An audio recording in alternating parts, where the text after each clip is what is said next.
안녕하세요. 축구 전문 기자 한준입니다. 2022 카타르 월드컵 정말 연일 예상을 깨는 결과들, 멋진 승부가 펼쳐지고 있습니다. 일본 대표팀이 독일과 조별리그 1차전 승리하면서 깜짝 이변을 일으켰는데요. 조별리그 2차전의 상황이 다시 반전됐습니다. 위기를 겪던 독일이 스페인과의 경기에서 승점을 얻어내며 쇄신에 성공했기 때문인데요. 일본 대표팀의 16강 진출 가능성이 대폭 추락하는 사태가 벌어지고 있습니다. 간밤에 열린 2조와 F조의 2차전 경기 결과, 그리고 스페인과 독일의 빅매치 어떻게 펼쳐졌는지 지금부터 총정리해드리겠습니다. 우선 F조 상황입니다. 크로아티아와 벨기에가 꽤나 고전을 하고 있는 상황이죠. 무엇보다 지난 대회 4강에 올랐던 벨기에가 모로코를 상대로 충격적인 2대0 완패를 당했어요. 후반 28분 사바리의 선제골을 내준 이후 총공세를 펼치다가 추가 시간에 아부크랄에게 추가골까지 내주면서 완패로 16강 진출까지도 어려울 수 있는 위기에 처했고요. 크로아티아 역시 캐나다를 상대로 먼저 전반 2분 만에 알폰소 데이비스에게 선제골을 내주며 패배하는 듯 싶었으나 저력을 보여줬습니다. 지난 대회 준우승팀답게 전반 36분 크라마리치의 동점골, 전반 44분 리바야의 역전골에 이어 후반전에 크라마리치와 마이르가 한 골씩을 더 보태며 결과적으로는 4대1로 크게 이겼습니다. 크로아티아와 모로코가 1승 1무로 16강 진출에 유리한 고지를 점했고요. 벨기에가 1승 1패로 3위인데 캐나다가 2패로 개최국 카타르에 이어 탈락이 조기에 확정된 팀이 됐습니다. 그리고 2조인데요. 스페인과 독일이 1대1로 비겼습니다. 먼저 스페인이 앞서가면서 독일이 지난 대회 한국전 패배에 이어 월드컵 본선 3연패를 당하는 게 아니냐라는 위기에 몰렸었는데 가까스로 무승부를 거두면서 승점 1점을 얻었거든요. 순위표를 보면 여전히 스페인이 1승 1무로 1위, 일본과 코스타리카가 1승 1패, 여기서 골득실 차에서 앞선 일본이 2위고 독일이 1무 1패로 4위인데요. 잔여 일정이 독일과 코스타리카의 경기, 스페인과 일본의 경기다 보니까 독일이 충분히 이제 승리를 거두면서 2위를 차지할 수 있는 가능성이 생겼습니다. 우선 이날 스페인과 독일의 경기를 살펴보면 점유와 점유의 대결이 될 것으로 예상이 됐는데 스페인이 그 점에 있어서 더 앞섰죠. 전체적으로 64%의 볼 점유율을 기록한 것으로 나오는데 최신 피파의 볼 점유율 기록을 보면은 누구의 소유라고도 하기 어려운 점유율상의 경합이 새로 추가됐거든요. 그럼에도 불구하고 스페인의 점유율이 51%로 아주 높았고 독일의 점유율은 33%에 불과했기 때문에 패스게임에서는 스페인이 훨씬 더 앞섰어요. 하지만 좀 더 효율적인 팀은 독일이었습니다. 기대 득점값을 보더라도 90분 동안 스페인의 기대 득점값은 0.57골, 한 골을 채 넣기 어려울 정도로 많은 기회를 만들지 못했다는 평가가 있었습니다. 한 차례 빅찬스밖에 만들지 못했고요. 독일은 1.10골로 최소한 한 골, 그리고 이제 빅찬스가 2개니까 2골 정도를 충분히 넣을 수 있는 경기를 했다라는 평가가 나왔습니다. 슈팅 숫자를 보면 스페인이 7개, 독일이 11개였는데 유효 슈팅도 독일이 4개, 스페인이 3개로 독일 쪽이 더 많았고요. 또 박스 안으로 들어가서 시도한 슈팅이 독일이 무려 8개가 나올 정도로 스페인의 전체 슈팅보다 많았습니다. 기대 득점값을 보면은 경기의 흐름을 볼 수 있는데요. 전반전에는 스페인이 0.16골, 그리고 독일이 0.12골로 득점에 근접한 상황들이 많이 없었고 살짝 스페인이 우세했는데 후반전 들어서 스페인의 기대 득점값이 0.41골 높아졌지만 독일은 무려 0.98골까지 높아지면서 득점을 더 많이 할 수 있는 기회를 만든 경기였다고 할 수 있겠습니다. 이날 경기를 결정한 선수들은 결국에는 진짜 9번 선수들, 스트라이커들인데요. 두 팀 모두 가짜 9번 전술을 쓰면서 점유하고 패스하고 경기를 풀어가는 데 강점들을 보이고 있는데 해결사는 결국에는 정통파 스트라이커였어요. 일단 알바로 모라타가 이번 경기도 선발 명단에 들지 못한 가운데 후반에 교체 출전했는데 루이스 에니케 감독이 지난 유로 2020 대회부터 꾸준히 이런 모라타 선수의 기용법을 조커로 쓰고 있거든요. 첫 번째 코스타리카와의 경기에도 교체 출전해서 득점을 했던 모라타가 교체 출전해서 득점을 기록하면서 월드컵 역사상 교체 투입으로 2연속 골을 넣은 6번째 선수가 됐고 스페인 대표팀 역사상은 최초의 선수가 됐습니다. 이날 경기 개인 기록을 살펴보면 또 흥미로운 부분이 있는데요. 바로 슈팅 기록이에요. 가장 많은 슈팅을 기록한 선수가 독일의 니클라스 필크루크 선수인데 이 선수가 3번의 슈팅을 교체로 나와서만 기록했고 또 결정적인 동점골을 기록하면서 모라타와 필크루크 양 팀이 보유한 서브 멤버이지만 유일한 진짜 9번 선수들이 제 몫을 했다, 이렇게 볼 수 있겠습니다. 독일에서는 신성 자말 무시알라가 이번 경기도 무려 77회의 스프린트를 기록하면서 열심히 전력 질주를 통해 스페인의 골문을 열기 위해 노력을 했고요. 또 키미히도 12.42km 의 활동량을 보이면서 중앙 지역에서 분투했고 또 다비드 라움 선수가 왼쪽 측면에서 오버래핑하면서 5개의 크로스를 연결할 정도로 또 측면 공격을 많이 시도했습니다. 하지만 전반적인 점유율은 스페인이 높았다고 말씀드렸잖아요. 라포르트가 패스도 많이 했고 공도 많이 받아줬고 다니 올모가 또 미들과 수비라인 사이에서 공을 받고 빌드업하는 플레이도 많이 펼치면서 경기는 장악했다. 그리고 조르디 알바가 왼쪽 풀백으로서 오버래핑해서 어시스트를 기록했는데 역시 독일과 스페인이 여러 면에서 비슷한 점이 많은데 또 왼쪽 풀백들의 공격을 잘 활용한 것도 인상적이었습니다. 양 팀의 선발 명단을 보면 변화를 줬어요. 스페인은 큰 변화를 주진 않았는데요.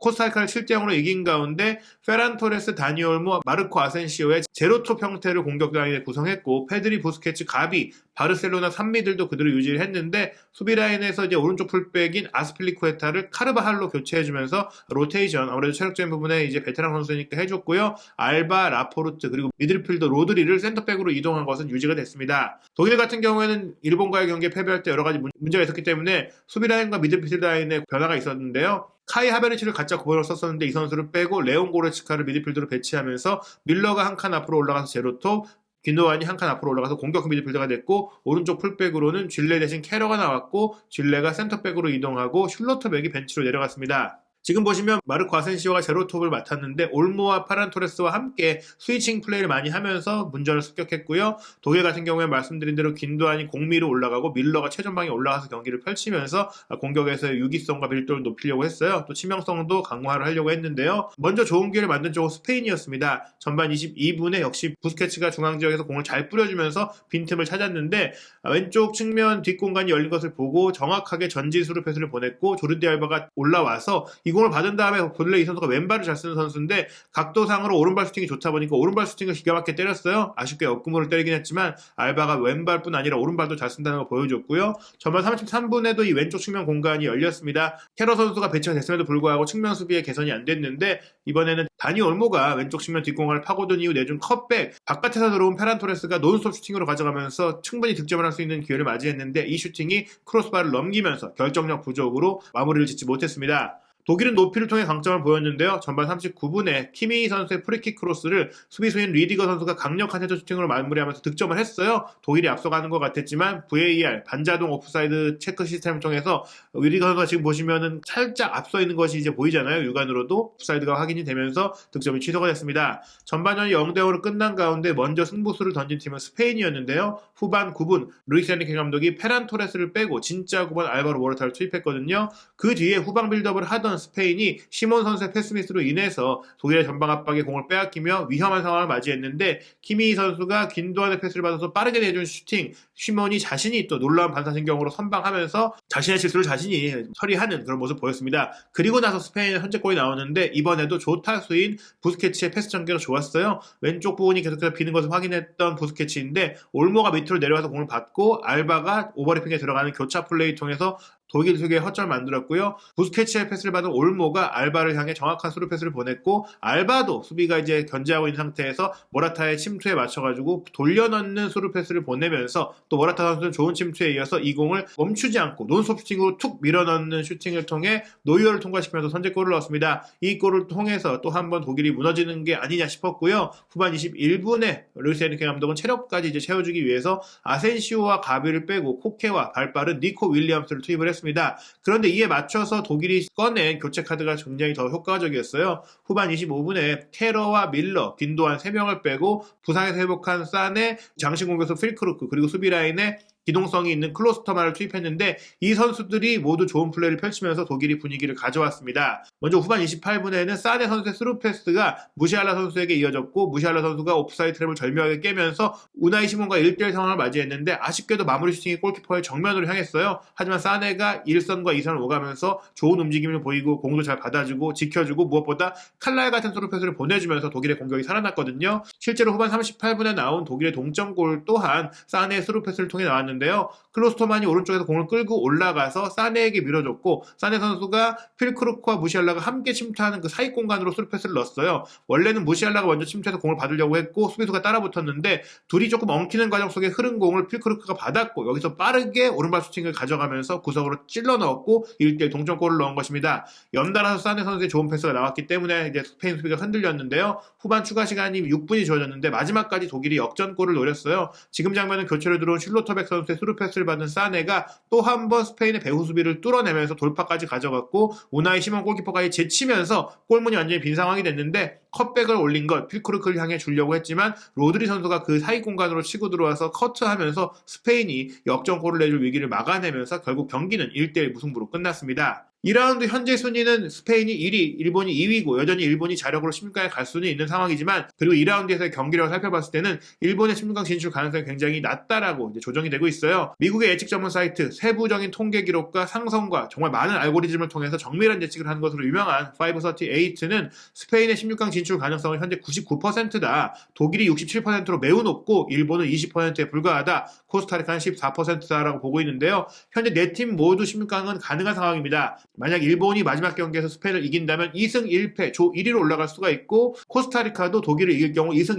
1패로 16강에 오를 수가 있고 스페인과 독일이 탈락할 수가 있죠. 하지만 실제적으로는 이 객관적인 전력을 봤을 때 스페인이 일본을 이길 가능성이 높고 독일이 코스타리카를 또 이길 가능성이 높다라고 봐야 돼요. 그렇게 된다면은 스페인이 2승 1무가 되고 독일이 1승 1무 1패가 되면서 1승 2패가 되는 일본을 떨어뜨릴 수가 있는 것이죠. 일본이 16강에 오르려면 최소한 스페인과 비기는 경기를 할 수 있어야 되는데 그렇게 된다고 하더라도 독일이 코스타리카를 꺾고 1승 1무 1패가 됐을 때 골득 실차를 봐야 되거든요. 일본 같은 경우에는 스페인과 비기면 골득 실차가 0인 상태가 되는데 독일이 대량 득점을 할 경우에는 분명히 골득 실차를 플러스로 만들 수 있는 가능성이 있다 보니까 일본이 여러모로 불리하다. 12월 2일 금요일 새벽 4시에 열릴 일본과 스페인의 경기, 코스타리카와 독일의 경기는 정말 뜨겁고 피말리는 경기가 될 것 같다. 이렇게 볼 수가 있겠습니다. 11월 28일 월요일 밤 10시에는 한국 대표팀의 조별리그 2차전 가나와 경기가 펼쳐집니다. 그에 앞서서 G조 2차전 카메룬과 세르비아의 경기가 저녁 7시에 먼저 열리고요. 11월 29일 화요일 새벽으로 넘어가면 G조 2차전 또 다른 경기 새벽 1시에 브라질과 스위스의 맞대결이 있고 새벽 4시에는 H조에서 우리와 경쟁하고 있는